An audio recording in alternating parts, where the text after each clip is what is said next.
E aí, gente, tudo bem? Essa é a parte 5, tá? Dessa minha primeira experiência. Eu digo primeira, mas eu tive outras também, né? Em outras cidades, em outros locais. É coisa assim assustador, né? É assim, bem relevante pra gente. Graças a Deus, valeu a pena confiar na Bíblia, em Cristo, né? Então, dando continuidade, estávamos em uma mesa da casa pastoral, cujo objetivo era executar a minha exclusão, e o pastor até mesmo se desculpou, dizendo: Olha, a última vez que eu fiz a exclusão a gente fez errado, né? Para evitar assim algum constrangimento em público, a gente resolveu dar a oportunidade de você continuar, né? Exercendo suas atividades na igreja normalmente, mas se acaso você insistisse, a gente tem determinação do ministério para tal, né, para estar excluindo, mas primeiro que chamasse você, claro, para conversa, né? E, e assim foi. Eu ouvi ele bastante. Depois que eu disse para ele que eu iria atender a ele, o pastorado, ao ministério, né, se acaso Deus não tivesse me dado o conforto que ele me deu durante a semana, de segunda para terça, onde no conforto que ele me deu, né, houve um arrebatamento e Jesus simplesmente falou para mim pessoalmente, né, dizendo: vai e continua a falar tudo que eu tenho colocado na sua boca. E eu disse para o Senhor que eu tinha certeza que Deus estava falando no meu lugar. Não sou menino, não sou moleque, né? E aí ele tentou justificar que, dizendo que às vezes a gente come alguma coisa, dorme com a barriga cheia, e contou exemplo de pessoas que tiveram algumas perdas na vida, algumas decepções, né, e tomaram decisões drásticas, né, dramáticas, né, de jejuar, de outras coisas, passar fome, emagrecer, e depois ter problema de cabeça, né, e tudo. Falei: olha, pastor, eu acho engraçado. Imagine eu buscar a Deus, obedecer a Bíblia e resultar em loucura, estaria tudo errado. Imagina só, você cair em joelho, em oração, ter um compromisso com Deus, esquecer a humanidade, você e Deus. Deus, eu quero te conhecer melhor, é nós dois aqui. Até porque eu preciso de professar e falar sobre o Senhor para os homens. Mas existem coisas que precisam ser provado entre eu e o Senhor para que eu tenha segurança para poder pregar e anunciar o teu nome. Então é entre nós, não é tanto entre o homem. O homem que entra no meio mete a colher de pau, mas a gente tem pena, a gente não tem raiva não. Né? Quando você tem o amor de Cristo, a essência de Cristo, você não odeia ninguém, pode jogar pedra, pode falar o que for, você tem pena, você ama, fala, você não sabe com quem você está mexendo, você não está mexendo comigo, você está afetando a Deus, né? Pelo fato de que você estava naquele período ali a serviço de Deus, né? Você não estava pregando você, né? Você não estava sendo você, e sim as atitudes, né, recomendadas, né, e orientadas por Deus. Tudo bem. E como a conversa foi longa, né?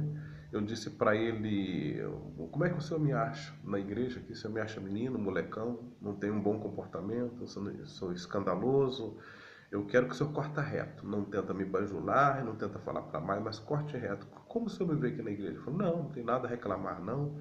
Eu já até falei com o ministério para te dar uma oportunidade e tudo. Eu falei: pois é.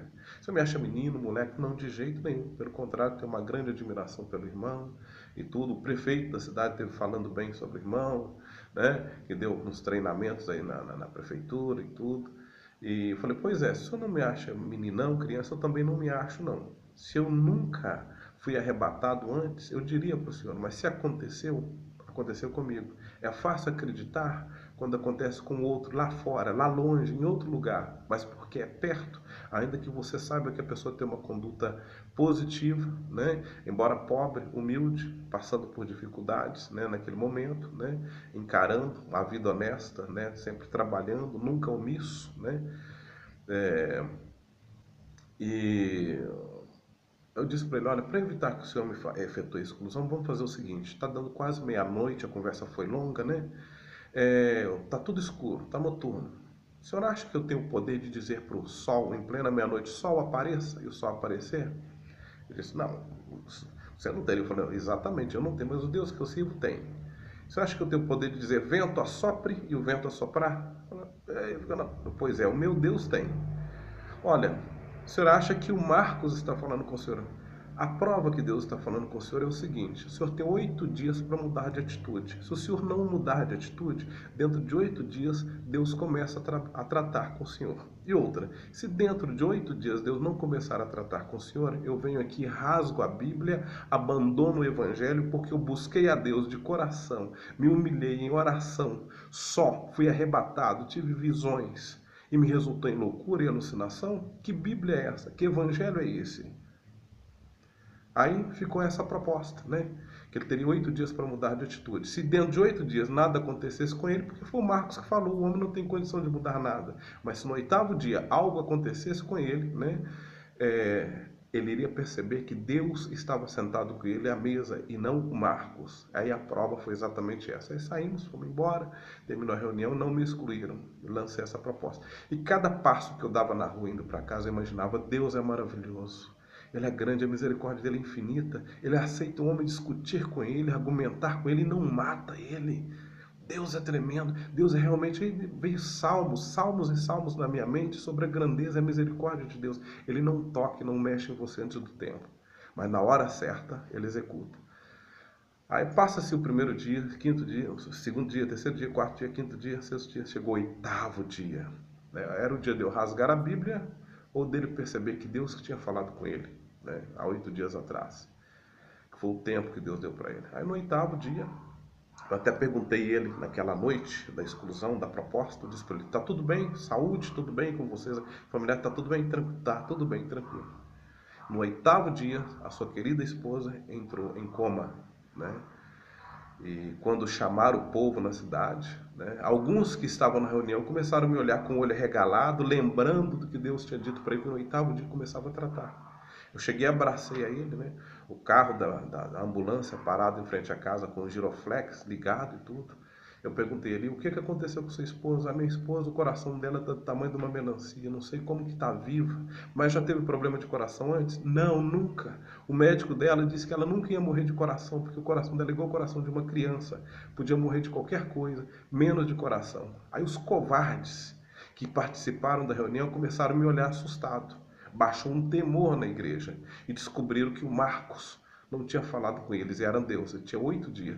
E aí começou o problema, né, dali para frente, sofrimento, aquela coisa toda.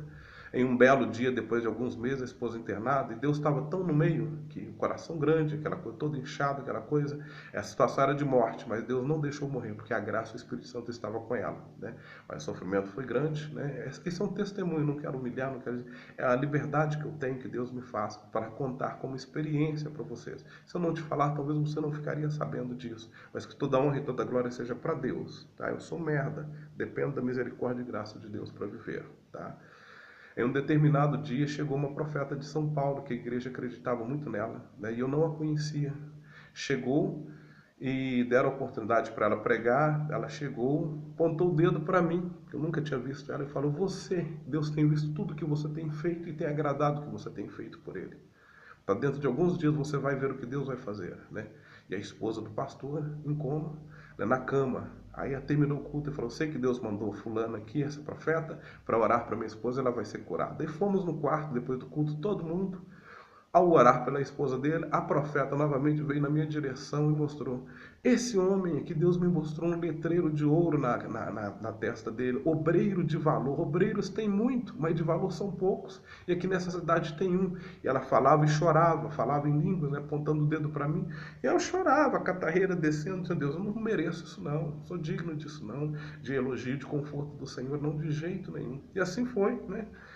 Minha esposa continuou, tal, até que um certo dia o pastor foi na minha casa e pediu que eu fosse no hospital, porque ele teve que retornar ao hospital, né, para continuar internado no hospital. E foi na minha casa, falou: eu quero que você vá lá orar para minha esposa, e acredito que Deus vai levantar minha esposa com sua oração. Eu falei: senhor acredita? Tem certeza disso? Ele falou: tenho, absoluta. Aí marcamos para outro dia, fomos. Antes de chegarmos no hospital, bati no ombro dele e disse: pastor, o senhor quer mesmo que sua esposa seja recuperada hoje, agora, à meia-noite? Vão ligar para sua casa e dizer que a sua esposa está plenamente recuperada. O senhor quer experimentar? Como assim? Eu falei: mas nós temos que fazer do jeito que Deus quer. E comecei a contar a história para ele, ele começou a chorar, falou: eu preciso de ajuda, você vem me acusar e tudo. Eu falei: não estou acusando, é que eu quero falar para o senhor do jeito que o Espírito Santo de Deus quer. Eu não faço o que eu quero, eu faço o que ele quer. Então vamos ao caminho para fazer o que ele quer. Mas o que que ele quer? Expliquei para ele que Deus quer que coloque a igreja no prumo, que a igreja não é do homem, não é do ministério, é de Cristo, custou o sangue de Cristo, né? Que agissem como ministro de Cristo. Ele disse, mas o mundo está difícil, as coisas,